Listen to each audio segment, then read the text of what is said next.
So my first year as a life insurance agent, I sold over $500,000 of final expense life insurance, and I didn't even know what I was doing, but it was because I learned these two simple things in my sales process. I account all that I learn in sales to these two simple things that will, I promise you, if you use these in your sales process, you will be better than 99% of life insurance agents. And most life insurance agents who sell insurance over the phone absolutely stink because they don't know these two simple yet foundational things. And I'm going to teach you these two things, and if you do this, you will make more money, you will sell more life insurance, and you will crush your competition. Okay, now the reason I make this video really quick is that I interview people that want to work here at Legacy Family Life, and every single time they've sold 20,000 at AP, and they could be a great salesman in other industries, and they're struggling in final expense. And every person that I interview for the role,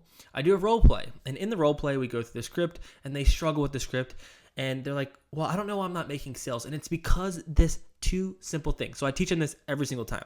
The first thing that they are missing, and you might be missing, that's costing you thousands of dollars in sales, is number one, learning the process or the simple thing called mirroring. Okay, what is mirroring and why is it so important?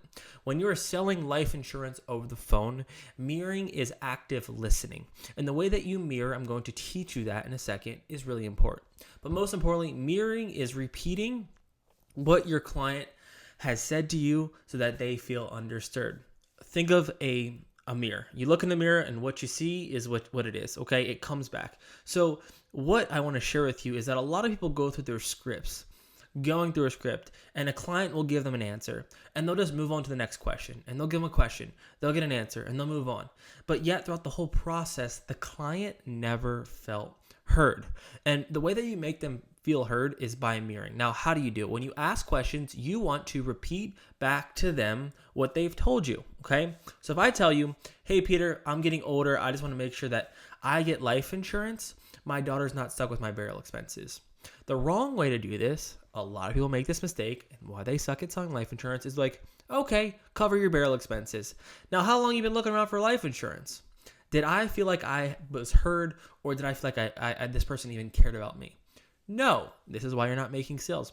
So the right way is, for example, if someone tells you, I just want to make sure that when I die, my daughter Sarah, she's not stuck with all my burial expenses. You are going to preface, oh, I see. Just want to make sure that we're on the same page here.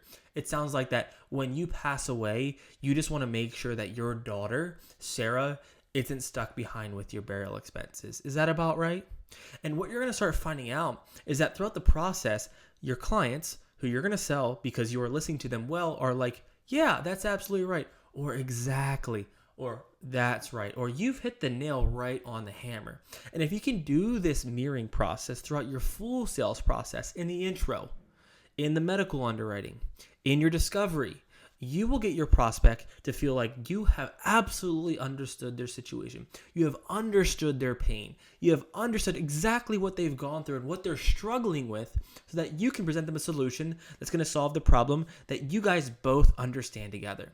But again, the big mistake is that we, 2025, and sell life insurance over the phone, we just move on to the next question. We just keep pushing through, and people don't feel heard, okay? And people want to feel important. And if you listen well and you implement the strategy of mirroring, you will make more money. So I'll end with one more thing. When someone tells you, well, I'm just getting older, I want to make sure my daughter is taken care of, this is your note to say, oh, I gotcha. So it sounds like to me that if something happens to you, you want to make sure that your daughter is taken care of. Is that about right? And that is what mirroring is. Now, the second layer to the core success of this two-step process that you're going to learn in your sales is going to be your mirroring combined with the right tonality of concern in the discovery, okay?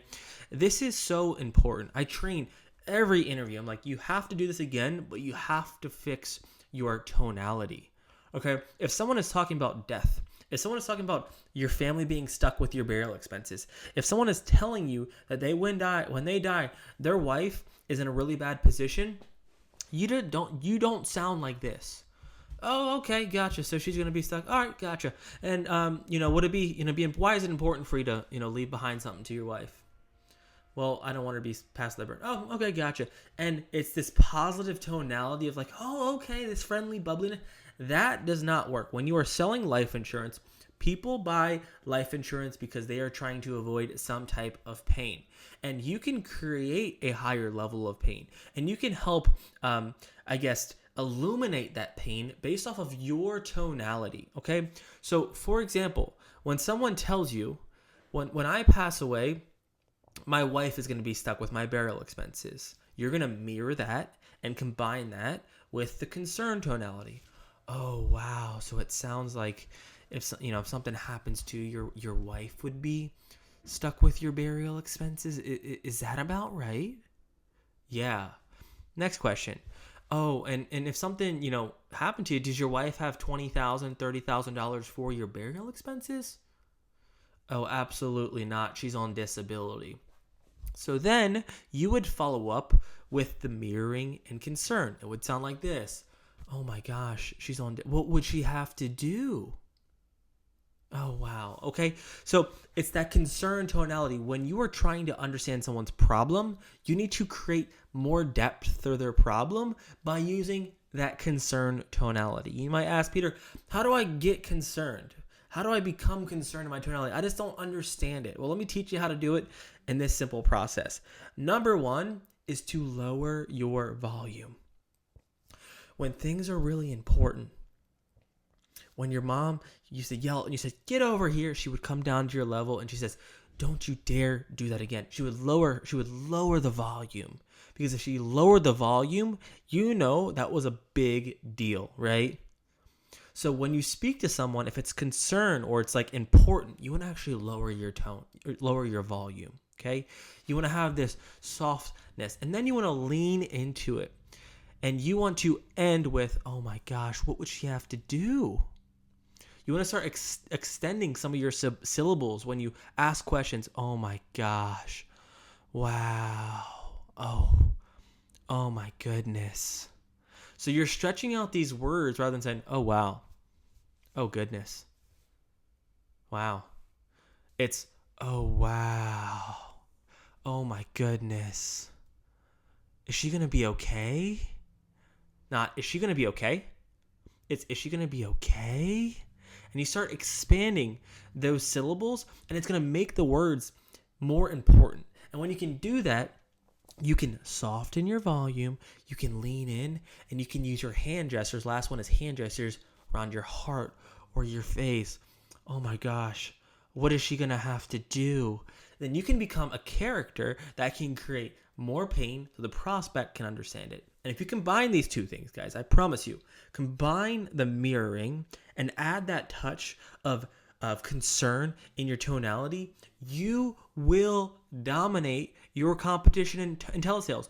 You will beat them. You will make more money. You will get people to open up. You will help people understand, man, I actually do have a really big problem, and you will make more money. So that's my quick tip. Dominate your competition, dominate sales, implement those two things, and I promise you'll win. Hope this video helped you. If you want more like this, drop it below. See you in the next one. Cheers.